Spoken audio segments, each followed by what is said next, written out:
We're about to wade into one of the bloodiest and most horrific stories that I've ever had the responsibility of covering for you, with you, and crucially, I think, with your help. There is a headline in the Daily Telegraph today that some of us perhaps saw in the Times today, that some of us perhaps saw on the horizon but wouldn't allow ourselves to quite accept it, even when you knew it was probably inevitable. The grim vista that it paints was one that you would rather not contemplate. Here's the headline: Israel's new plan: capture whole of Gaza and remain. This is the Security Cabinet approving plans to, and I'm reading this from Rupert Murdoch's Times, not from Socialist Worker or an organ that could be accused of having biases in other directions. The Security Cabinet has approved plans to occupy all of Gaza and stay there indefinitely, breaking a long taboo, even at increased risk to the remaining hostages held by Hamas.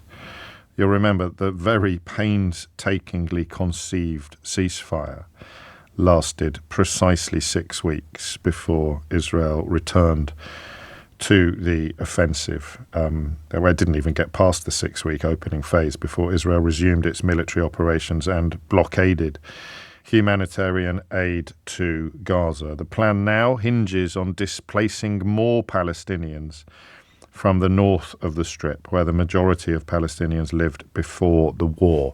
I should play you that little clip of Kenneth Roth telling me why he uses the word genocide now in the context of the actions of Israel. He is the former chief executive of Human Rights Watch and a man who has dedicated his entire working life to being a thorn in the side of despotic and oppressive regimes. As with Ukraine, the madness of thinking that Donald Trump would somehow put pressure upon the aggressor has, I think, now been completely highlighted. It's hard to believe it was true, but there was a widespread belief that Donald Trump would keep the pressure on Israel and therefore see the ceasefire through to at least the end of its second phase, if not its third. Some rather good analysis in the Times today points to an Arab official close to the negotiations opining at the time that it probably would get to its second phase, but not the third, which would have involved Israel ending its war in Gaza and withdrawing from the territory. And we find ourselves now in the extraordinary situation of knowing that all of the people who phoned me over the years that we've been covering this story, over the months that we've been covering this story, who were in support of what Israel were doing, now find Israel doing the things that they all insisted Israel would never do. There was no plan to occupy Gaza. There is no dream of a greater Israel. There was no long-term hope of displacing, which is knocking at the door of genocide. I mean, destroying a population.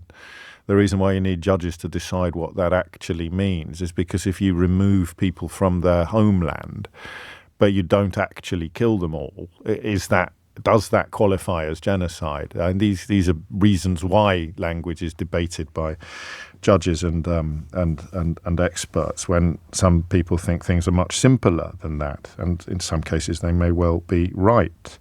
So Trump has essentially created an environment in which Netanyahu believes that he can do whatever he wants. Gaza would become a sort of permanent security buffer. Hopes, according to the analysis I've read, that it may involve Hamas being sort of overthrown or overcome due to internal pressure remain hopes. Palestinians are hungry. Palestinians are not getting access to some of the most basic needs for human life. And given that the key word in the coverage here is not just capture but also attack, there'll be nothing left to return to. Listen to this. The subtext is that there will be little left standing for those Palestinians to return to should the war ever end. Should the war ever end. Incredible. Gaza has been completely flattened in recent weeks. That will make Trump's idea, supported by Israel, of encouraging Gaza's residents to leave more tempting. The new plan will work towards that end, Israeli officials say. Have a think about this. Now just think back to the calls we took. We've been. Even when things got a little heated, we've almost always managed to keep things quite civil on the programme until you come to that point where you wonder if there's anything you will not defend, there's anything you will not justify.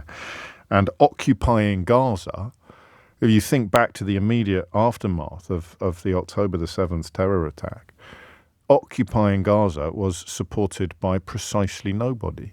There's been this slow drip, accelerated, I think, by a craven approach from Joe Biden, and then an actual sort of complicity from Donald Trump, failure from UK prime ministers, successive UK prime ministers. Current government has objected to the latest plan, but what the heck they're going to do about it, what money they're going to put where their mouth currently is, remains to be seen.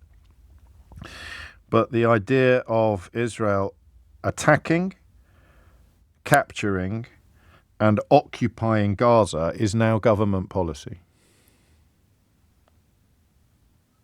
And some of us said that this was the direction of traffic all along. Some of us who, for good or for ill, try to work out why things are happening and what that means is likely to happen next, could not see any conclusion but this one.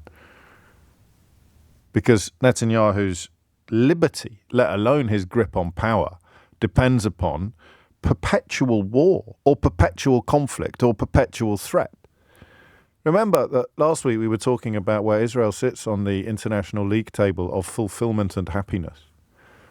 I forget precisely where, but it was in the top 3. So he's going to struggle with perpetual threat. He therefore needs perpetual war. And today the Times reports that the subtext is that there will be little left standing for those Palestinians to return to should the war ever end. BBC carries a story and remember, you're supposed to be more concerned about the stupid comments, apparently, from the stage of the Irish rap group Kneecap, or the fact that the BBC employed a young presenter, a teenage presenter, on a programme whose dad turned out to be a civil servant in the Hamas-run government. You're supposed to care a lot more about that than you do about the 50,000 dead, or the fact that the Israeli government has now essentially rendered occupation, probably illegal under international law, government policy. Extraordinary.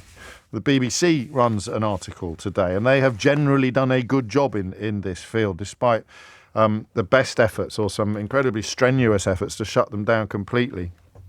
The headline on a brilliant piece by Tom Bateman, the US State Department correspondent, is that Americans used to be steadfast in their support for Israel. Those days are gone. But of course, it matters which Americans you're talking about. The ones in the White House still seem pretty steadfast to me. 11:15 is the time. And the only question really that I want you to answer, because I don't see any point whatsoever in returning to the questions we've asked in the past, because I'm afraid everybody who told me that there were limits to what they would support has been betrayed by Benjamin Netanyahu.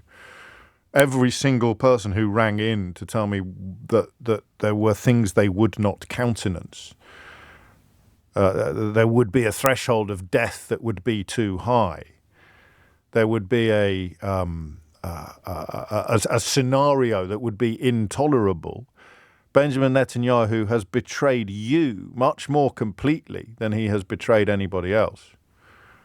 Benjamin Netanyahu and Ben Gvir and Smotrich and the rest of them have absolutely humiliated people who made passionate and powerful cases for Israel's response to the October the 7th terror attack to be robust and far-reaching, because he has done all of the things that you kept assuring critics he would never do. He has rendered occupation government policy. He's also talked, or the government is also positing itself as the arbiters of aid. The Israeli government would assume responsibility for handing out aid. The idea seems to me to be pretty straightforward. They want to clear the place. They want to clear the place. And what I don't know is what that would mean. Because at the moment, I can't see them failing. I don't see any international resistance to what they're doing, apart from the International Criminal Court, which they have chosen with the connivance of Donald Trump to treat with complete contempt. So I cannot see it failing. And I don't know what that means. Israel will occupy Gaza and stay there indefinitely. Benjamin Netanyahu's attitude to the hostages that remain there seems to be what it has been pretty much from the beginning. Absolute carelessness. How on earth continuing to attack and to occupy indefinitely would help bring hostages home is beyond me. The only hope of bringing hostages home disappeared when Netanyahu elected to abandon the ceasefire before the first 6-week phase had even been completed. So what does this mean? And I cannot. It's two questions, I suppose. Does anybody honestly think that they're not going to get away with it? You may have a better grasp of Israeli politics on that front. To give me, in fact, my friend, a very good friend of mine, or a very kind correspondent has been in touch with me already on this, and she's due to fly out to Israel for the first time in a while this next week, and she's in a state of emotional turmoil over what has happened here. I'll read you some of her messages, some of the message that she's sent me shortly. But here it is. It is now Netanyahu's policy that Israel will raze Gaza to the ground and occupy it indefinitely. There will be no home for the Palestinian people, whose ancestors, of course, were removed from their last homes. What are you going to call that? Kenneth Roth, the former executive director of Human Rights Watch, who was my guest on Full Disclosure not last week, the week before, the son of a Jewish refugee who fled Nazi Germany, explained to me in that Full Disclosure interview why he does use the word that has become something of a controversy in and of itself. I'll play you that, then we'll hit the break, then I'll take your calls, all right? So here he is. Why is Trump so keen to court Netanyahu, even as the atrocities in Gaza escalate to a space that nobody really foresaw after the October the 7th terror attack? Look, at the U.S. government as a whole has an enormous Israel exception to its human rights policy. And even Biden, who said the right things, he said, stop starving civilians, stop bombing civilians, still basically continued the arms sales and military aid with a sole exception. He suspended delivery of the huge 2,000-pound bombs that were being used to decimate Palestinian neighborhoods in Gaza. Trump, is much worse. And he has started off not only by giving Netanyahu a green light, but actually by endorsing the dream of the Israeli far right, which is to, solve the Israeli-Palestinian problem by getting rid of the Palestinians, have a Riviera in Gaza and no Palestinians. Which is why you've used the word genocidal twice during this conversation. Well, I do think it is genocide in the sense, not just what they would be aspired to. It's not the displacement per se that's genocide.